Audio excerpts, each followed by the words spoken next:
As we're beginning 2 Chronicles, I don't have a lot of introductory things to say about the book because we've already done that with 1 Chronicles. I have a couple things to say, though, and one of them is not from me. It's from St. Jerome, who lived 1600 some years ago. And he said this: the book of Chronicles, which in fact is a summation of the entire Old Testament, is a book of such great importance that someone can only make a fool of himself if he pretends to know the scriptures without it. Which, if you're, just occurred to me, if you're 50, 60 years old and you've never read 2 Chronicles and then you come across this, you might feel kind of bad, but I don't know if Jerome was known for his people skills necessarily. Every painting of Jerome that exists has a skull in it. Did you know that? It does. There are a couple of reasons for that, but Jerome is the one who went to Bethlehem and translated the Bible in a cave in Bethlehem, probably the cave of the Nativity. And there is a certain element of original sin and of man's mortality and so forth, but it's depicted by that skull that was always along with him. There are other things involved there, but just notice that in paintings, if you see a church father with a skull there, like as if it's a Hamlet scene, that's Jerome. Yeah. 1 Chronicles, of course, gave us everything from the beginning of the book of Genesis to the death of David. Now, 2 Chronicles will take us from Solomon taking the throne to the return from exile. This book, I could have put in an outline, I suppose, but 2 Chronicles really has the stories about Solomon in the beginning, first 9 chapters, or 7. Anyway, it's kind of stepped like a pyramid. There's a kind of a peak to it, then it kind of comes back down again. Then after that, though, is just what happened king after king after king. And unlike the book of Kings, Chronicles doesn't have the 40 kings of Judah and the 40 kings of Israel. It just has the kings of Judah. So that's the main difference that you see when you read the two books. Did I say 40 and 40? It's 20 and 20. And so some of the kings of Israel of the north are mentioned, but we're just focusing on the kings of the south. And so how would you make that into an outline? It's really just, kind of like one president after another. You just take whichever one is next, right? So something along those lines. So that's why I didn't, but did any of you in school have to learn the names of all the kings? Remember? I was surprised this morning, quite a few people did once upon a time, and I thought, why? Why would you have to memorize that? Aren't there other better things to memorize, like passages with gospel and law and things rather than just a list of kings? But if we were still teaching it that way, I probably would have come up with a funny poem or something, but all right. Well, let's begin 2 Chronicles here. So God blesses Solomon with wisdom and possessions, and maybe I should do a little trivia question. Anybody know how Solomon got to be so wise? He asked for it. That's all. God asked him. So that's a very brief little account, and we're going to read it right now. So, Solomon, son of David, firmly established his rule over his kingdom. The Lord his God was with him and made him very great. Solomon spoke to all Israel, to the commanders of the units of 1,000 and 100, to the judges, to all the leaders of all Israel, that is, to all the leading fathers.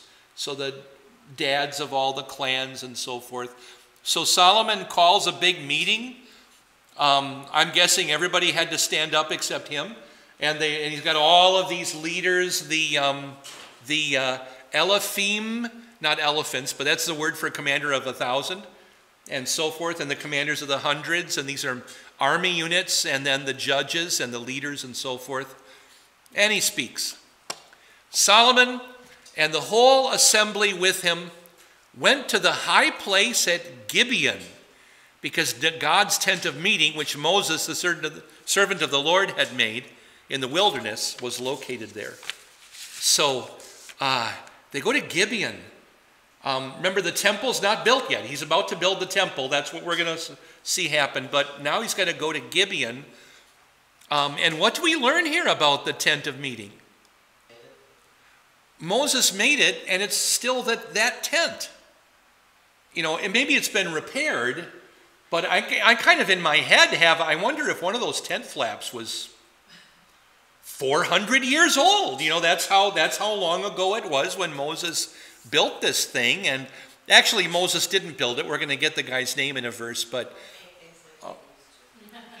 yeah, I know. And although a lot of this stuff was made of leather, so it would have some lasting staying power, right? Unless leather gets torn. If leather gets torn, can you mend it very easily?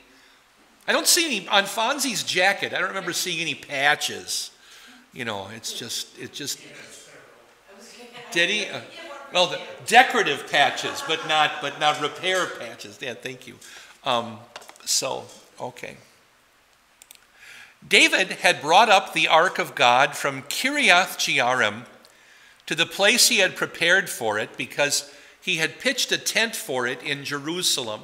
Remember this from 1 Chronicles. David wants to bring the ark up, and they have that oops moment when the guy dies, grabbing it, and David leaves it there, and then they keep going. And then finally David brings it in, just dancing with all his might, you know, getting down, boogieing and everything, and his wife gets mad at him out the window, but he brings it in, and he pitches a tent, not the holy place, but he pitches a tent near his house, up on the north side of Jerusalem, and that's where the ark goes. So he keeps it in this place. But the bronze altar, which this man, Bezalel, the son of Uri, the son of Hur, had made, was set up in front of the tent of the Lord. So that was where Solomon and the assembly sought God. So the ark is in Jerusalem right now. But the old tent, Moses' old tabernacle, and the altar are in this other place at Gibeon, which, by the way, isn't very far. So Gibeon, do you all know, have you heard me say this often enough on Christmas Eve, that how far is Bethlehem from Jerusalem?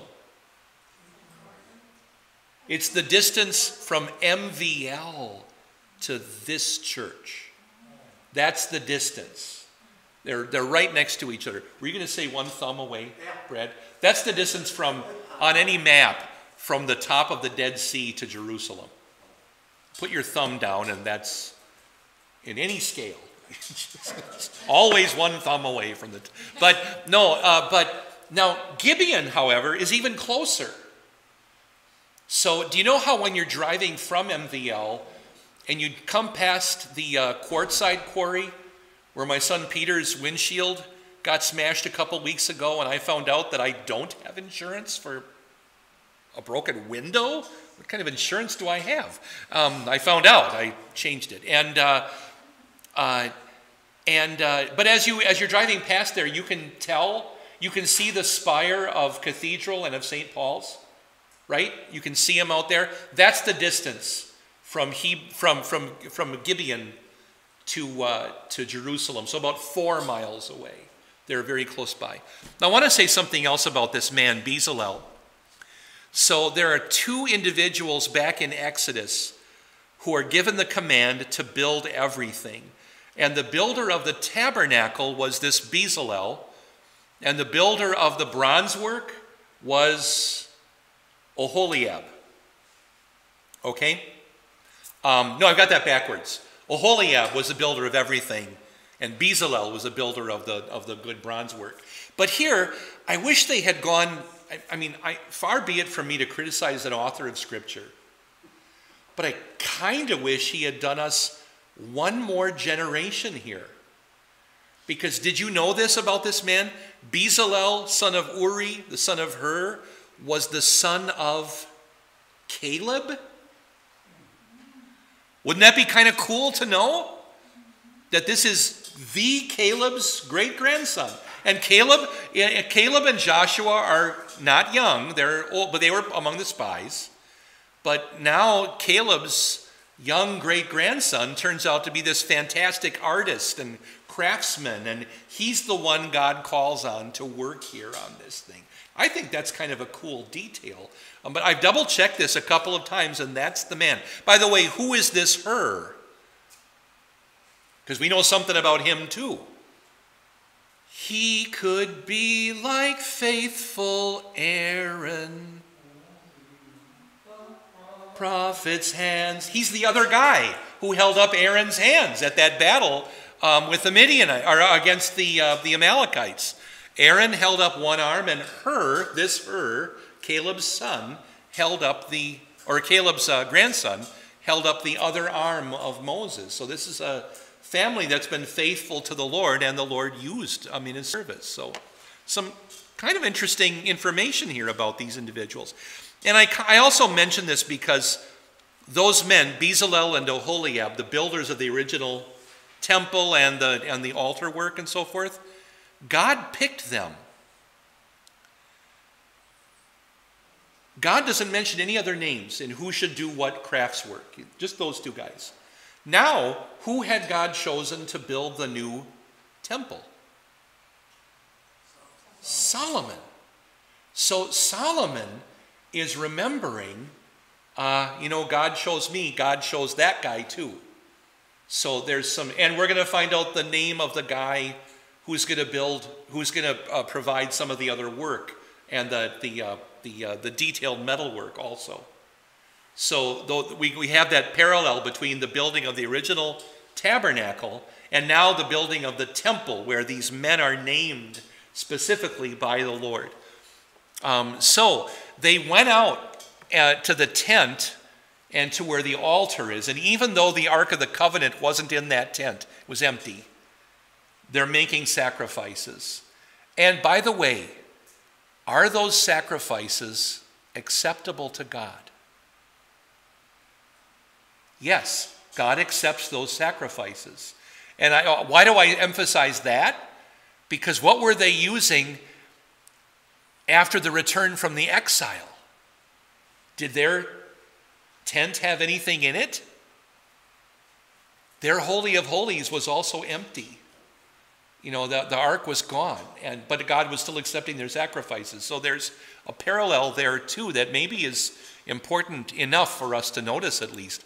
So here's Gibeon, here's Jerusalem. Actually, I think that my dots are not close enough. I think the Gibeon dot should be twice as close as it is. But you get the idea, right? Is that the right slide?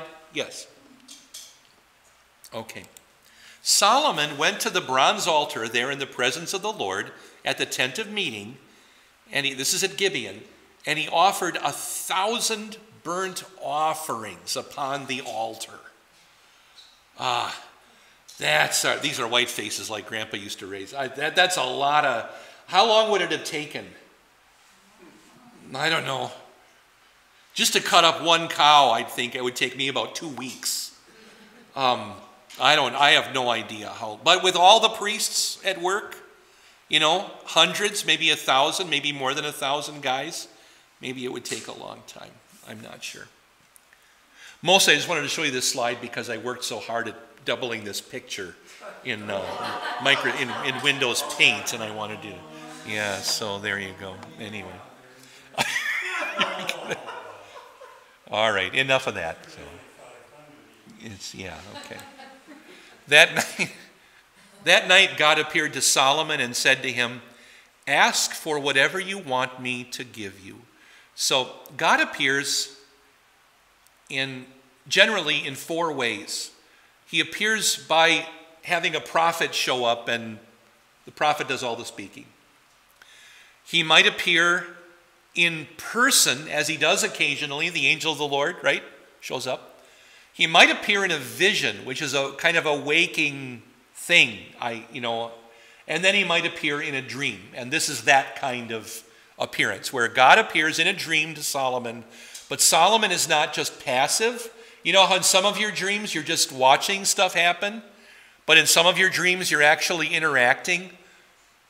Like one that I have when I'm somehow swimming through the water of the hallways of my childhood elementary school, and all the light is blue, and I'm just swimming past all the, and anyway.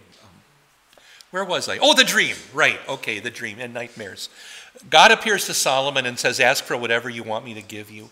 Solomon said to God, you have shown great mercy and faithfulness to my father David, and you have made me king in his place. Now, Lord God, let your commitment to David my father be fully realized, because you have made me king over a people as numerous as the dust of the earth. I don't know if Israel was really that numerous, but there's a lot of them there. Now give me wisdom and knowledge so that I can come and go before this people, for who is up to the task of judging this great people of yours? So he simply says, give me wisdom. I'm not up to this. It's a young man. How old is Solomon at this time? What we know is that he had a 1-year-old son. How old does that make him? 18, 19? Whatever he was, something like that. God said to Solomon, because this was on your heart, and you did not ask for riches, possessions, and honor, or for the lives of those who hate you, or even for many days of life, and because you have asked for wisdom and knowledge for yourself so that you can judge my people over whom I have made you king, wisdom and knowledge will be given to you. I will also give you riches, possessions, and honor, the likes of which the kings before you never had, nor will those who come after you. So God basically says, all that stuff you could have asked for but didn't, I'm going to give that to you too. But here you go. I wondered if we could think of a ruler, not necessarily the Bible, who wanted to become king or ruler or president or whatever, just on account of wealth or riches. Can you think of someone who did that? I can think of one. I think I should be careful saying his name, but back in the 80s, do you remember Ferdinand and Imelda Marcos and her gigantic 1,000 pairs of shoe collection? And they just kind of wanted the money, and he wanted to get back in to get the money and then get out. And with regard to honor, someone who only wanted to be ruler to get the glory or the honor. Might be a lot of those, actually, over the years. The death of their enemies. He just wanted to be king to kill his enemies. And although I could name a couple of maybe fascist dictators, even Alexander the Great kind of comes to mind about. He just wanted to go to war against his enemies. And with regard to long life or legacy, there might be some who want to become leaders so that they leave a name for themselves, but then they get in the office and they realize, I don't really know what I'm doing, and they try to spin things for themselves. But there are some dictators like that too. Solomon, so we come back here. After Solomon had gone up to the high place in Gibeon, by the way, does the word high place kind of make you nervous? A little bit? Most of the high places in the Bible are places of pagan worship. This one wasn't. It was a place of divine worship, so a high place. He returned from the tent of meeting to Jerusalem, and he ruled as king over Israel. So all we know about this incident is that it was early in his reign, because the temple is getting going in the 4th year of his reign, and we're going to find that out a little bit later, and that he does this quite early. This is a picture I wanted to show you, though, here. This is from Gibeon. Do you see on the left it says Mount of Olives? And then in the middle it says Dome of the Rock. This is a modern picture, obviously. And then just to the right of that is the lower city of David, part of Jerusalem. But that whole thing over there where those arrows are pointing is kind of Jerusalem. And there's kind of a dark space. It's kind of a gray space in between, in the middle of the hill, that's kind of the wall of Jerusalem. And then in the foreground is, can you tell that it's a round structure? surrounded kind of by trees, by pine trees. Anybody have a guess as to what that modern round structure is? Yeah, I think it is actually a water tank. Like it's a water tower. And that's part of the feed system in some way like that. But this is Gibeon and just as you would, as you're driving, notice the spires of New Ulm in the distance from, say, 4 miles away. From Gibeon, yeah, just over there. You know, you could walk. How long does it take an average per human being to walk 4 miles? 1 hour. Yeah. Let's continue. We're in 1 Chronicles 1:14. Solomon accumulated chariots and charioteers. What's a charioteer? Yeah, it's the kids with the round hats that... No, that's Mouseketeers. So they're the drivers of the chariot. That was supposed to be funny. Really, okay, never mind. He had 1,400 chariots and 12,000 charioteers, and he stationed them in the chariot cities, as well as with the kings in Jerusalem. So chariot cities.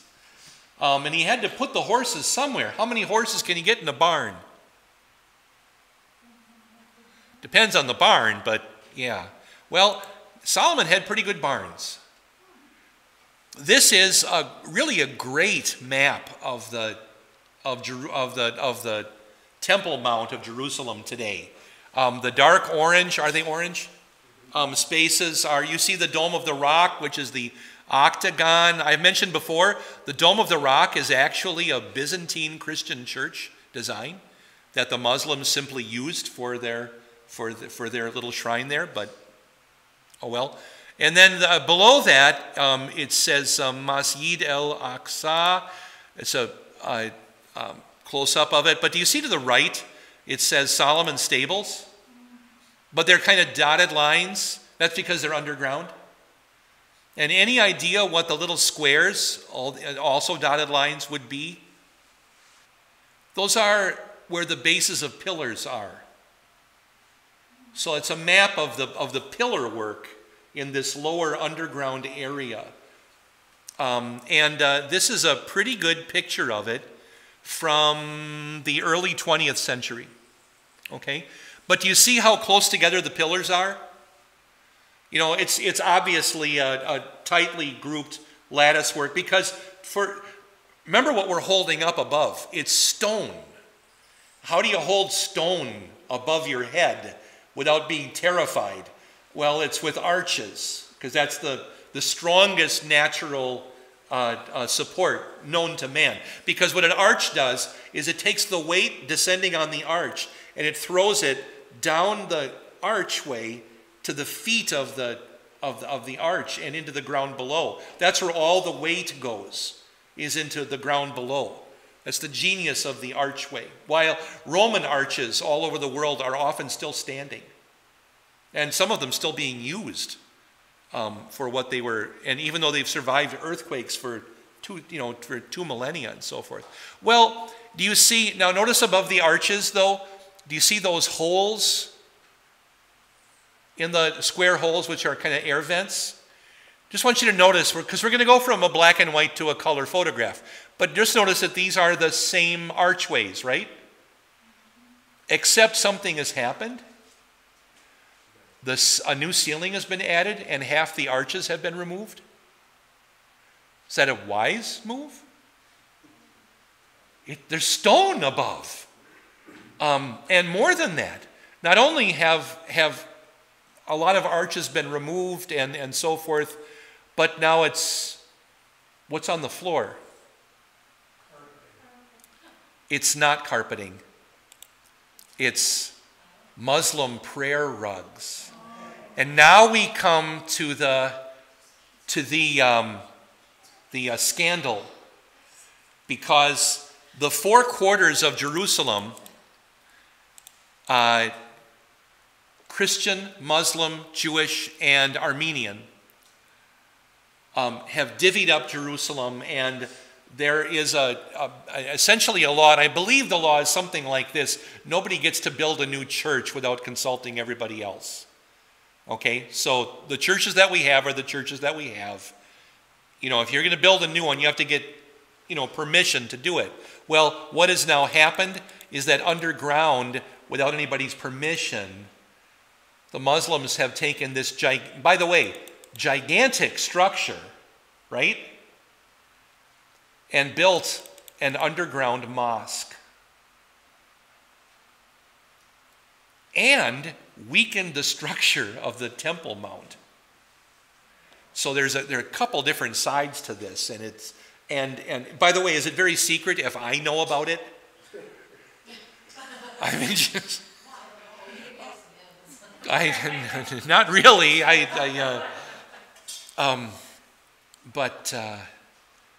Yeah. So that's what it was. That's what it is.